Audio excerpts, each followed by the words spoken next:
తెలుగు రాష్ట్రాల వార్తల విషయానికి వస్తే కేటీఆర్ తెలంగాణ సీఎం రేవంత్ రెడ్డి మధ్య మాటలు తూటాలు పేలుతున్నాయి. ఇక రాడిసన్ హోటల్స్ డ్రగ్స్ కేసులో నమ్మలేని నిజాలైతే వెలుగు చూస్తున్నాయి. కేసులో ఆరోపణలు ఎదుర్కొంటున్న లిషిత ఇంటికి వెళ్లి పోలీసులు నోటీసులు ఇచ్చారు. ఆ నోటీసులపైన ఆమె సోదరి కుషిత స్పందించారు. లాయర్తో పిఎస్ కు వచ్చి నోటీసులపైన రిప్లై ఇచ్చింది. ఇక లిషిత ఇంట్లో లేదని వచ్చాక పంపిస్తామని దర్యాప్తు అధికారులకు ఆమె సోదరి కుషిత తెలిపారు. డ్రగ్స్ కేసులో ఉన్న లిషిత కనబడటం లేదు అంటూ పోలీసులకు కుషిత ఫిర్యాదు కూడా చేసింది. అయితే లిషిత విచారణకు ఖచ్చితంగా రావాలని గచ్చిబౌలి పోలీసులు తెలిపారు.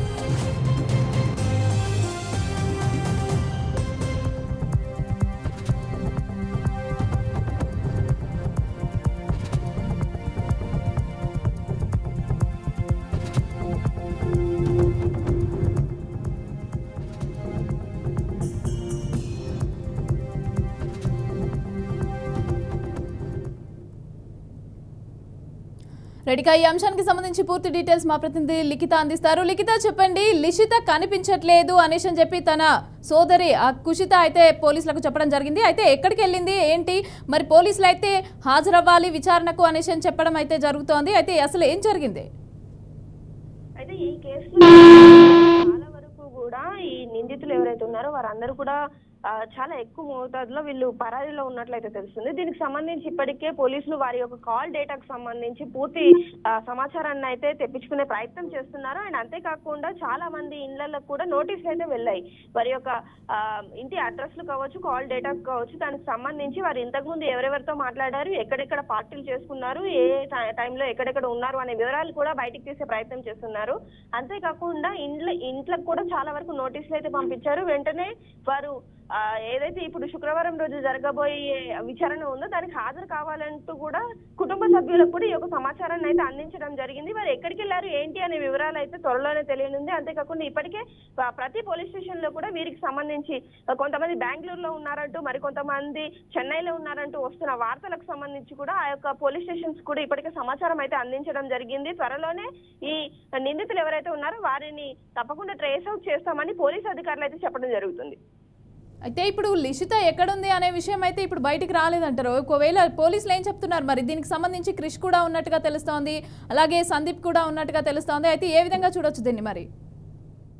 ప్రస్తుతం క్రిష్ కి సంబంధించి మాత్రము తాను డెఫినెట్ గా విచారణకు హాజరవుతాను. ప్రస్తుతం తను కొన్ని షెడ్యూల్స్ ఉన్నాయి. ఆ షెడ్యూల్స్ కంప్లీట్ చేసుకొని ఏదైతే ఇప్పుడు తను ఉన్న సినిమా షూటింగ్ కి సంబంధించి కొంతమందితో మాట్లాడేది, కొంత వర్క్ అనేది తన పర్సనల్ వర్క్ కూడా కొంత ఉండడంతో ఆ వర్క్ అనేది కంప్లీట్ చేసుకొని తప్పకుండా తనకు విచారణకు హాజరవుతాను, వారి విచారణకు కూడా తను సహకరిస్తానని కూడా క్రిష్ అయితే చెప్పడం జరిగింది. ఇక మిగతా వారి విషయానికి వచ్చేసరికైతే ఆ యొక్క పార్టీలో ఉన్నప్పటికీ కూడా మేము డ్రగ్స్ తీసుకోలేదు అంటూ కొందరు వెల్లడించడమే కాకుండా ఈ యొక్క కేసు నుండి అయితే చేస్తున్నారు. కానీ ఏది ఏమైనప్పటికీ కూడా తప్పకుండా ఆ నిందితులందరినీ కూడా తప్పకుండా ఈ పోలీస్ అధికారులు ట్రేస్ అవుట్ చేసి తీసుకొచ్చి వాళ్ళు ఇంతకు ముందు డ్రగ్స్ తీసుకున్నారా లేదా, ఈ పార్టీలో ఏ విధంగా పాల్గొన్నారు, అంతకుముందు వీరితోటి ఎవరెవరికి సంబంధాలు ఉన్నాయి, ఎక్కడి నుండి డ్రగ్స్ తీసుకున్నారు, ఎక్కడి నుండి సప్లై అవుతుంది అనే విషయాలు కూడా పూర్తి స్థాయిలో వారి నుండి కూపి లాగే ప్రయత్నం అయితే చేస్తున్నారు. అయితే ఈ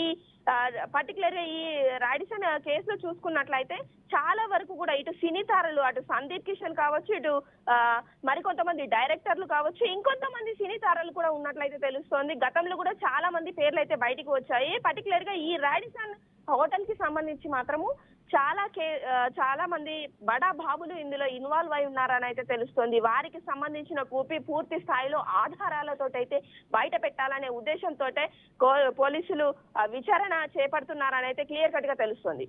right, thank you Likhita, thanks for the details.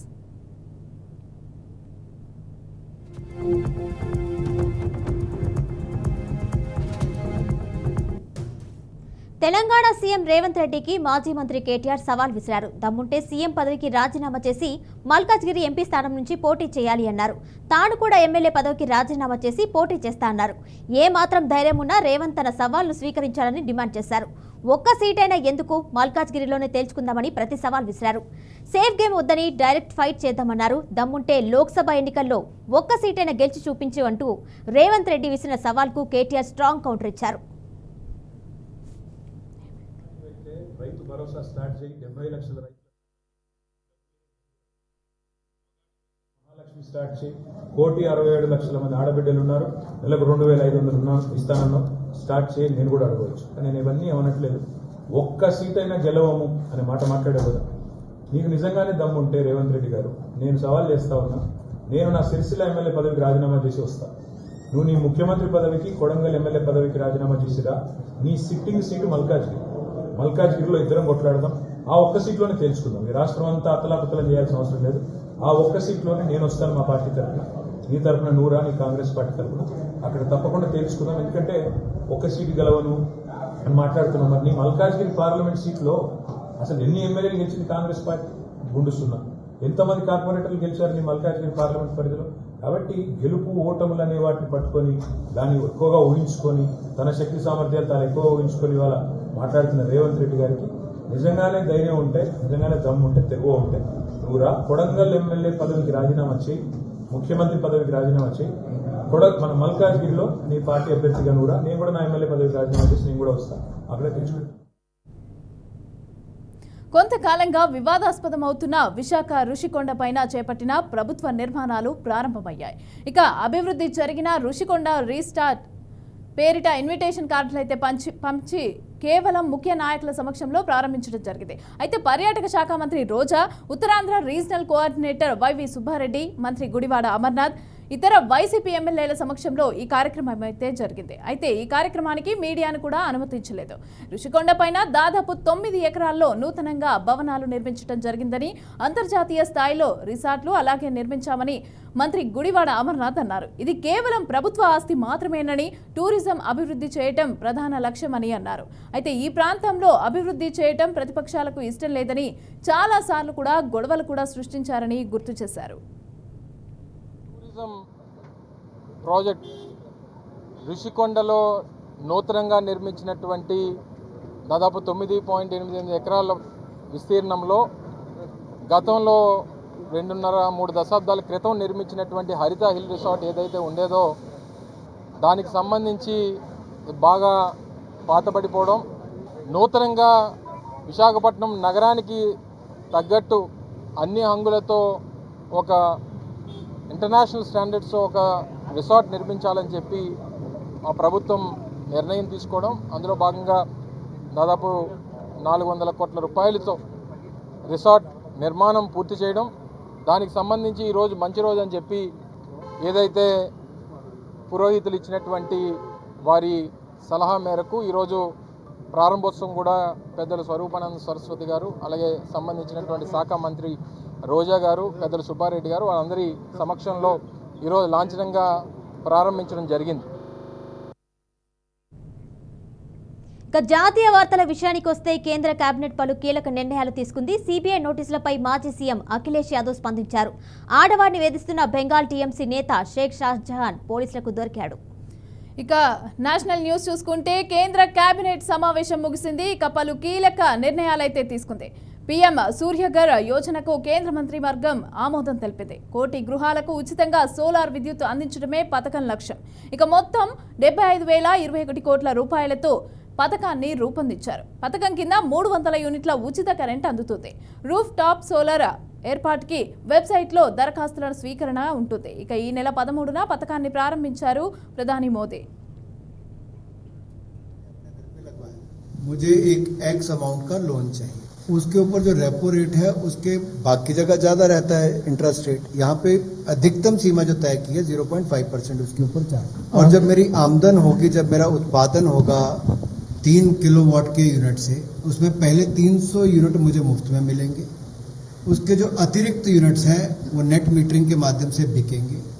जो मेरी कुल सेविंग जो महीने की लगभग अगर 1875 रुपया है, उसमें से अगर 610 रुपया मेरा अगर बिजली का बिल मान लीजिए आता था, या मेरा इसका किस्त जाती है जो इंटरेस्ट रेट की 610 की, तो मेरा 1275 रुपये के लगभग महीने का बचता था।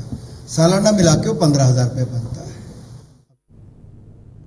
సిబిఐ నోటీసులపై స్పందించారు యూపీ మాజీ సీఎం అఖిలేష్ యాదవ్. గత ఎన్నికల ముందు కూడా నోటీసులు ఇచ్చిందన్నారు. ఎన్నికలు రావడంతో ఇప్పుడు నోటీసులు వచ్చాయనన్నారు. బీజేపీ లక్ష్యమే తమ పార్టీ అని చెప్పారు. 10 ఏళ్లుగా బీజేపీ అభివృద్ధి చేసి ఉంటే అంత ఆందోళన ఎందుకని ప్రశ్నించారు సమాజ్ పార్టీ అధ్యక్షుడు అఖిలేష్ యాదవ్. అక్రమ మైనింగ్ కేసులో సాక్ష్యం ఇచ్చేందుకు గురువారం ఢిల్లీలోని తమ ఆఫీసుకు రావాలని నోటీసులు జారీ చేసింది.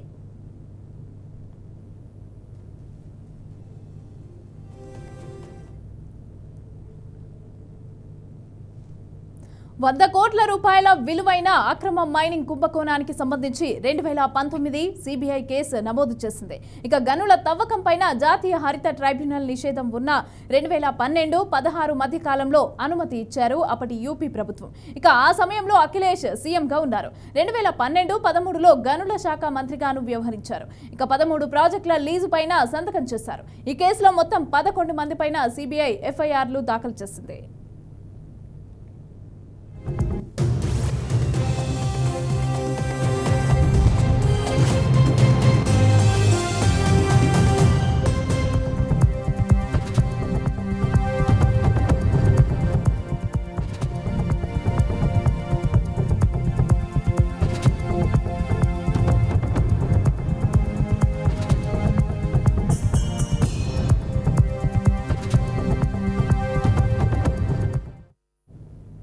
బెంగాల్లోని సందేశ్ ఖాళీలో మహిళలపై వేధింపులు, భూ ఆక్రమణలకు పాల్పడినట్లు ఆరోపణలు ఎదుర్కొన్న టీఎంసీ నేత షేక్ షాజహాన్ పోలీసులకు చిక్కాడు.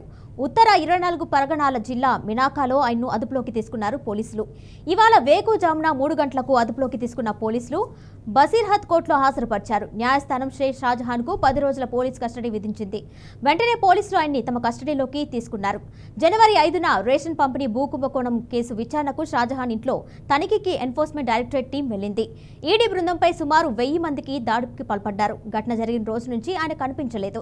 దాదాపు 55 రోజులుగా తప్పించుకుంటూ తిరిగాడు. ఎట్టకేలకు ఇవాళ వేకుజామున షాజహాన్ పోలీసులు అరెస్ట్ చేశారు. ఆయన అరెస్ట్ చేయాలని డిమాండ్ చేస్తూ సందేశ్ ఖాళీ ప్రాంత ప్రజలు హింసాత్మక నిరసనలు చేపట్టడంతో మమతా సర్కార్ రంగంలోకి దిగింది.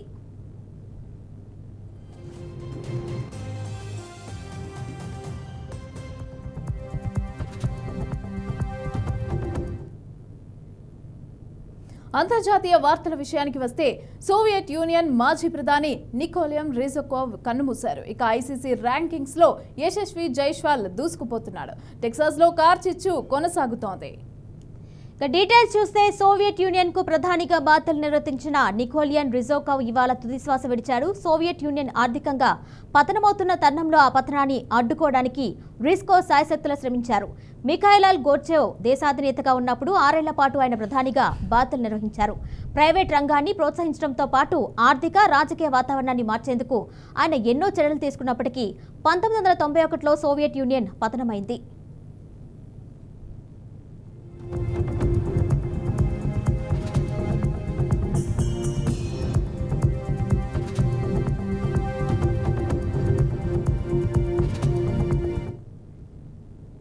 అమెరికాలోని టెక్సాస్ రాష్ట్రంలో కార్చిచ్చులు బీభత్సం సృష్టించాయి. ఇక ఎండుగడ్డికి గాలి తోడవడంతో కార్చిచ్చులకు మరింత ఆజ్యం పోసినట్టయింది. దీంతో వేలాది మంది నిరాశ్రయులయ్యారు. 100 ఎకరాల్లో వృక్షాలను కార్చిచ్చులు దహించివేశాయి. ఇక 60 కౌంటీలలో అత్యవసర పరిస్థితి ప్రకటించారు. విద్యుత్ సరఫరా నిలిచిపోవడంతో పలు ప్రాంతాలు కూడా అంధకారంలోకి చిక్కుకున్నాయి. ఇక కార్చిచ్చు నేపథ్యంలో ఓ అణు ఆయుధగారాన్ని తాత్కాలికంగా మూసివేశారు.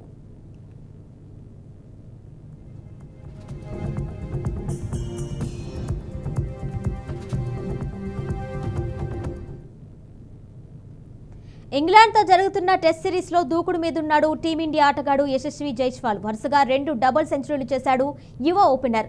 ఐసీసీ ర్యాంకింగ్లోనూ జైస్వాల్ దూసుకుపోతున్నాడు. తాజా ర్యాంకింగ్స్లో జైస్వాల్ 12వ స్థానానికి ఎగబాకాడు.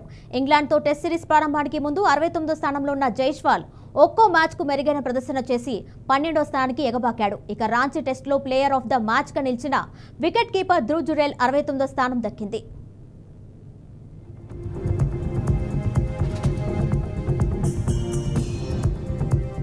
బ్రేకింగ్ చూస్తున్నాం. ఎంపీ ధర్మపురి అరవింద్ సంచలన వ్యాఖ్యలు చేశారు. రేవంత్ రెడ్డి అధికారాన్ని ఉత్తమ్ కుమార్ రెడ్డి, కోమటిరెడ్డి వెంకటరెడ్డి ఎంపీ ఎన్నికల తర్వాత కూలుస్తారని హాట్ కామెంట్స్ చేశారు. గత ప్రభుత్వం 700 కోట్ల రైతు బంధు డబ్బులు ఉంచితే కాంగ్రెస్ మంత్రులు కాజేసి రైతులకు మొండి చేయి చూపిస్తారంటూ ధ్వజమెత్తారు. కాంగ్రెస్ ప్రభుత్వం మాటలు తప్ప చేతలు చేతకాదని ఎంపీ ధర్మపురి అరవింద్ విమర్శించారు. కాంగ్రెస్ ప్రభుత్వం టైంపాస్ రాజకీయాలు చేస్తుందని దుయ్యబట్టారు.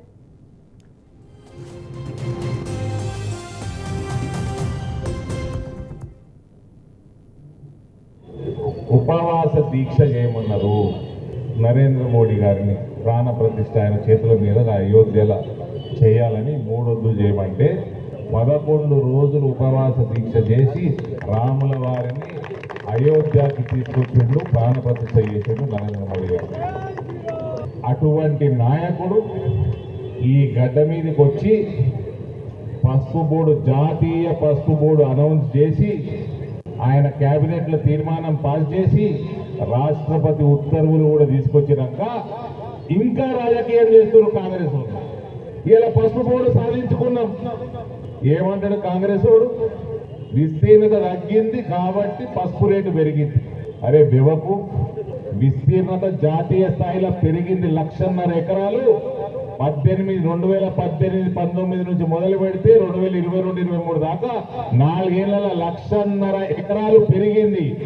మీ అసంటి బడుద్దాయిలు, కేసీఆర్ లాంటి బడుద్దాయిలు ఈ రాష్ట్రాన్ని ఏరింది కాబట్టి గల్ఫ్ వలసలు పెరిగినాయి. మీ అట్లాంటి బడుద్దాయి తాడేపల్లిగూడెం వేదికగా పవన్ కళ్యాణ్ చేసిన వ్యాఖ్యలకు వైసీపీ నుంచి స్ట్రాంగ్ కౌంటర్ ఇచ్చింది. జగన్ను తొక్కే సీన్ పవన్ కు లేదన్నారు. పవన్ పిచ్చి పట్టినట్లుగా మాట్లాడుతున్నారని ఎద్దేవా చేశారు. రాజకీయాలకు పనికిరాని వ్యక్తి పవన్ కళ్యాణ్ అంటూ ఎద్దేవా చేశారు. బలి చక్రవర్తి కూడా వామనుణ్ణి చూసి ఇంతేనా అన్నాడు. నెత్తి మీద కాలు పెట్టి బలి చక్రవర్తిని అధాపాతాళానికి తొక్కుతున్నప్పుడు తెలిసింది ఎంతో. వామన అవతారాన్ని చూపిస్తుంది జనసేన. జగన్ గుర్తుపెట్టుకో, అధాపాతాళానికి తొక్కకపోతే నా పేరు పవన్ కళ్యాణే కాదు, నా పార్టీ జనసేనే కాదు. ఈరోజు ముష్టి 30 సీట్లు కూడా తెచ్చుకోలేని నువ్వు నిన్న జగనన్నని అతపాతాళానికి తొక్కుతానంటున్నావు. నువ్వు చంద్రబాబు నాయుడు దగ్గర ఊడిగం చేస్తూ ఈరోజు అధపాతాళానికి వెళ్ళావు అనేది నిన్న మీటింగ్తో స్పష్టంగా అర్థమైపోయింది. నేను వామన అవతారం ఎత్తి నొక్కుతాను. వామన అవతారం అని నువ్వు దొక్కేది, నేను చంద్రబాబు నాయుడు దొక్కు వదిలిపెట్టాడు. వామన అవతారం ఎత్తి కింద కళ దొక్కిపరిచాడు, నిన్ను నొక్కాడు.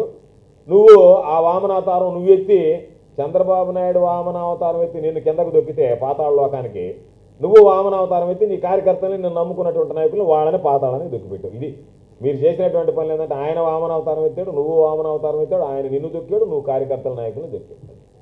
అధపాతాళానికి తొక్కేస్తా అంట.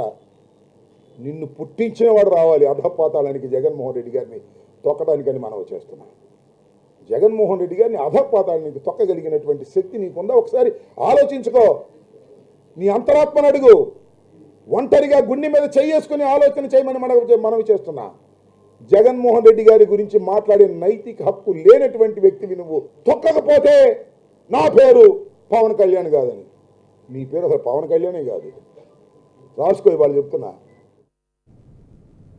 స్టార్ సింగర్ చిన్మయి శ్రీపాదపై గచ్చిబౌలి పోలీస్ స్టేషన్లో కేసు నమోదైంది. భారతదేశం పట్ల చిన్మయి మాట్లాడిన అనుచిత వ్యాఖ్యలను హైదరాబాద్ సెంట్రల్ యూనివర్సిటీ విద్యార్థి కుమార్ ఖండించారు. ఈ నేపథ్యంలో ఆమెపై ఫిర్యాదు చేశారు. మహిళల వేషధారణపై సీనియర్ నటి అన్నపూర్ణమ్మ చేసిన వ్యాఖ్యలకు కౌంటర్గా చిన్మయి ఇన్స్టాగ్రామ్ వేదికగా పలు వివాదాస్పద వ్యాఖ్యలు చేశారు. భారతదేశాన్ని స్టూపిడ్ కంట్రీగా ఈ దేశంలో పుట్టడం తన కర్మ అంటూ చిన్మయి వ్యాఖ్యానించారు.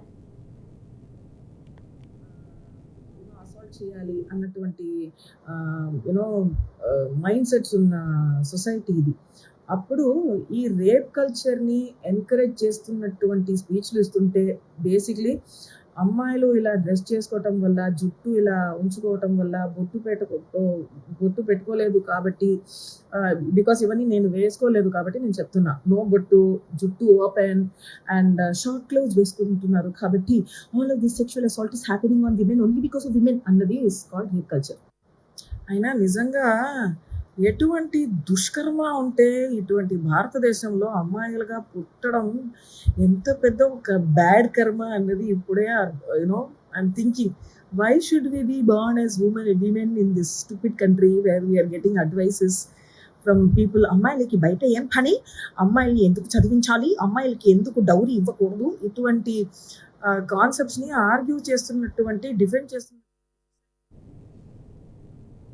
ఏపీ అభివృద్ధి చంద్రబాబుతోనే సాధ్యమన్నారు పరిటాల జ్ఞాన. అనంతపురం జిల్లా ధర్మవరంలో చేనేతలను ఆదుకునేందుకు పరిటాల శ్రీరామ్ ఒక ప్రణాళిక రూపొందించారని చెప్పారు. తన భర్త తరపున ప్రచారం మొదలుపెట్టారు. టీడీపీ మహిళా నేతలు కార్యకర్తలతో కలిసి పలు కాలనీలో విస్తృతంగా పర్యటించారు. ఇంటింటికి తిరిగి బాబు సూపర్ 6 పథకాలను వివరించారు. మహిళలకు ఉపాధి కల్పించే విధంగా స్టిచ్చింగ్ యూనిట్స్ ను ధర్మవరం తీసుకొస్తానని జ్ఞాన తెలిపారు. వచ్చే ఎన్నికల్లో పరిటాల శ్రీరామ్ ధర్మవరంలో టీడీపీ జెండా ఎగరవేస్తారని, ఇచ్చిన ప్రతి హామీని నెరవేరుస్తారని పరిటాల జ్ఞాన తెలిపారు.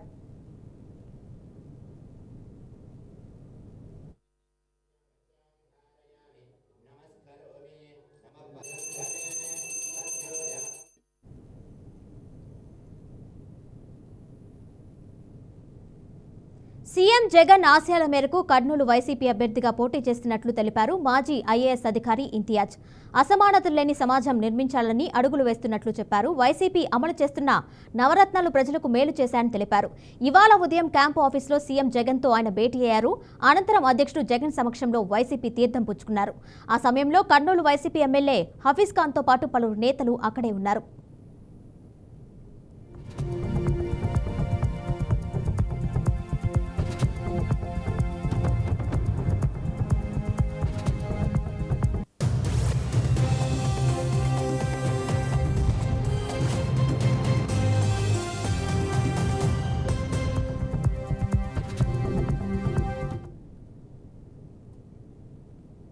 నెల్లూరు జిల్లా ఉదయగిరి టీడీపీలో వర్గపోరు రాజుకుంది. కాకర్లకు టికెట్ ఇవ్వడంపై మాజీ ఎమ్మెల్యే బొల్లినేని రామారావు తీవ్ర మనస్తాపానికి గురయ్యారు.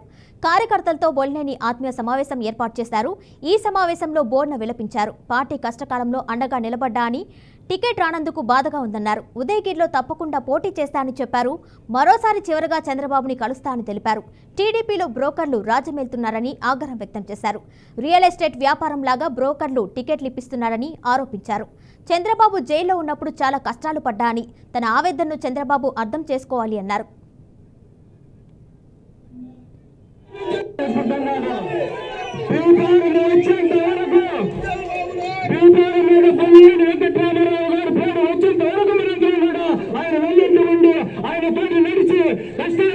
గెలిపించుకోవాలని చెప్పి మనం కష్టపడి గెలిపించినందుకు కష్టపడి పనిచేయించే బాధ్యత మనం తీసుకున్నారు అందరం. దానికి ఎవరైనా ఒకటి కూడా మరి ఆ అభివృద్ధికి సంబంధించి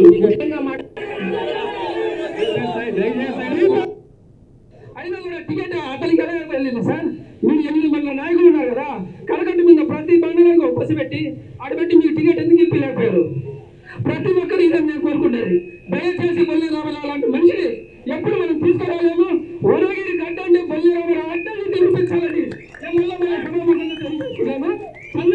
కూడా గుర్తించాలి. ఏం సార్, 12 సంవత్సరాల కిందట ఎట్టవేరు సార్ కాంగ్రెస్ సురేష్ అందరూ? అంటే మీరు ఒక చెట్టు మొక్కేసిన తర్వాత కాయలు కోసుకున్న తర్వాత అందరూ వస్తారా? ఇదేమన్నా అన్యాయమా? మొక్క నాటినప్పుడేమో అందరు దూరంగా ఉన్నారు, తీరా నేడు వచ్చేలోపు మొదటిలో కొట్టేస్తున్నారు. మతాలకు కులాలకు సమానంగా హక్కులిచ్చే పార్టీ బీజేపీ కాదన్నారు Proddatur YCP MLA Rachamallu Sivaprasad Reddy. Bharatiya Janata party ముమ్మాటికి మతతత్వ పార్టీ అని ఆరోపించారు. మైనారిటీల కోసమే సీఎం జగన్ బీజేపీతో పొత్తు పెట్టుకోలేదన్నారు. వైఎస్ హయాం నుంచి ముస్లిం మైనారిటీలపై అభిమానం ఉందని, ఆయన మరణం తర్వాత సీఎం జగన్ దాన్ని కంటిన్యూ చేస్తున్నారని చెప్పుకొచ్చారు. భారతీయ జనతా పార్టీ మతతత్వ పార్టీ. ఈ పార్టీ మతతత్వ పార్టీ. ఈ భారతదేశంలో ఉండే అన్ని కులాలను అన్ని మతాలను సమానంగా ప్రేమించగలిగినటువంటి, సమాన అవకాశాలు ఇచ్చేటువంటి పార్టీ కాదు. కొద్దిగా మతానికి వివక్షత చూపించే పార్టీ అనే అభిప్రాయంతోనే ఉండే మాట వాస్తవం. భారతీయ జనతా పార్టీ పట్ల ఎప్పుడు కూడా ముస్లిం సోదరులకు అగనిస్టే, అందులో ఎక్కడ అనుమానం లేదు. అట్టి భారతీయ జనతా పార్టీ మిమ్మల్ని పార్టీలోకి ఆహ్వానించిన వైఎస్ఆర్ కాంగ్రెస్ పార్టీని జగన్మోహన్ రెడ్డిని నెత్తిన పెట్టుకుంటామని చెప్పినా కానీ కేవలం ఈ రాష్ట్రంలో ఉండే ముస్లిం సోదరుల కోసం భారతీయ జనతా పార్టీతో పొత్తు పెట్టుకోవాలి జగన్మోహన్ రెడ్డి. ఆయనకు అనేక రకాల ఇబ్బందులు ఉన్నప్పటికీ, కేంద్ర ప్రభుత్వంతో ఆయనకు ఇబ్బందులు ఉన్నప్పటికీ ఆ ఇబ్బందుల వల్ల అనేక రకాల సమస్యలు ఎదురుచూసే పరిస్థితులు భవిష్యత్తు కాలంలో రావచ్చేమో అనే పరిస్థితులు ఉన్నప్పటికీ కూడా కష్టాన్నైనా భరించగలుగుతా, కానీ ఈ కమ్యూనిటీని దూరం చేసుకోలేను, ముస్లిం కమ్యూనిటీ యొక్క ప్రేమకు నేను దూరం కాలేను, వారికి నచ్చని పార్టీ, వారికి నచ్చని విషయం నేను చేయలేనని చెప్పి నిర్విఘ్నంగా ఖండించి భారతీయ జనతా పార్టీకి బయట నుంచే ఉండి ఈ రాష్ట్రానికి రావాల్సిన నిధుల విషయంలో వారితో